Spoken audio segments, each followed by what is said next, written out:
Who am I? What a loaded question, right? I'm so many things. I'm an author. I'm an artist. I love to create in a very practical way. I love nature. I love animals. I love magic. I'm the researcher of suffering and PTSD and why some people just get over it.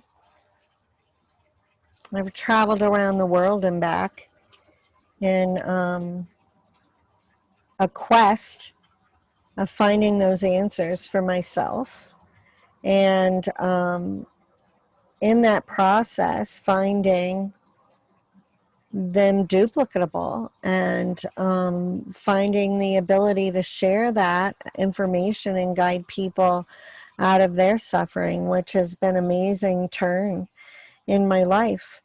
I started my life with two parents who had PTSD. I find PTSD and the programming that, the faulty programming that goes with that, the fear, to be extraordinarily contagious. So I was this very magical, very highly sensitive child in this home that was extraordinarily violent. Nothing really ever appeared as it was. Truth was always under the surface somewhere. And as I said, a lot of violence. And by the time I was about 12 or 13, I had been close to death twice. First time at 6 months old. And experienced those out-of-body experiences, the first at 6 months old. And that became my regular go-to for discomfort, disease, was to run away in the most literal way possible, like getting out of my body without it, to the point that I didn't have to experience it, yet I wasn't dying all the way, right? Came close a couple times. And through my adulthood, I, with the pregnancy of my first child, became triggered by everything. Everything just came rushing back. I was having flashbacks and night terrors, and just everything around me was blowing me up. And started therapy. And I was in therapy for 30 years. And through the whole process, my body kept getting sicker and sicker and sicker. And culminating in first my being hospitalized with my blood pressure so low that I was on the verge of a heart attack. And literally found myself to be so far away from my body that my life force was just about to go out. Either that or so fragmented, right? But the life force in my body was about to go out. And from that moment on, I just was shorting out, like I was having seizures. I was having, extraordinary headaches. I would just collapse, like my legs would just fold out from under me. So I was always falling down and, quote, passing out. Now, by that, the experience was that I would just melt, but could always still hear, just couldn't move or speak, right? So that's where I was when I found myself at the MS clinic. And at the end of that process, the doctor, with the utmost compassion, he said to me, I can't find anything physical to point to what is happening to your body. He said, I see it and I know it to be true. But what I have to say is stress kills people every day. And I started protesting, right? What are you talking about? Like, I'm not stressed. I'm not this. I'm not that.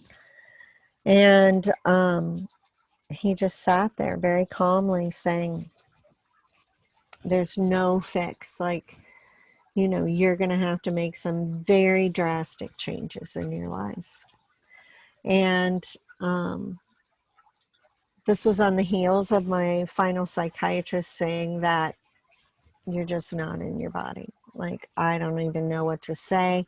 I don't know how to help you, but I know you're not in there, right? And I'm like, where am I? Right? And this man is saying pretty much like your system is shorting out. Like there's no fix I can give you. You're going to have to figure this out. And from that moment on, I started traveling. I had a 2-hour car drive home and just sat with that and got home. And I threw my 11, which was probably not the wisest thing, but threw my 11 prescriptions in the trash and decided something had to be different. And I overturned the cart in every direction. In my home life, in my relationship to the doctors and how I was viewing my illness, I started reading, started researching. Like, what happens when you dissociate? What is that? Like, and there's really no other than the separation of one thing from the other, which is our astral body from our physical body, right? And I just was on a quest to understand what actions needed to be taken, right? To put an end to that for good, completely, right? And how can I own the magic that I know is possible, right? Well, we have to understand we can't, you know, the amount of power we can hold is in relationship to the quality of our vessel, right? Think about that. It's like, this is like a cord that we're plugging in, and the amount of clarity we have. It's all about that integrity, right? And again, like, I traveled the world and back. I studied with some of the most amazing people, one being the chief of the Waita and the grandmothers there in New Zealand. Mr. Deepak Chopra, top of the list. My beautiful, amazing grandmother taught me so much about human behavior and about life. She was the caregiver of 52 foster kids. Yeah, pretty amazing creature. And I learned so much about trauma and about victimhood through that experience and understanding. There was never a moment that I thought I had the worst possible thing happen to me, right? Like, more often I was in a space of diminishing it because I was so clear that so many people had more horrific experiences than I did, right? Which was not the best thing. We should never diminish, but at the same time, we have to know we are not unique in our suffering. That's the algorithms of this game we're in, right? Fear ties us into that.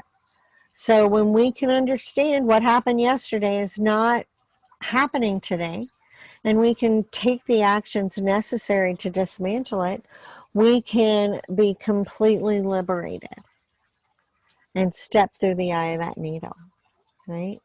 And let me tell you, we need you. We need you really bad. So, in a nutshell, that's who I am. And who I'm going to be, we'll see.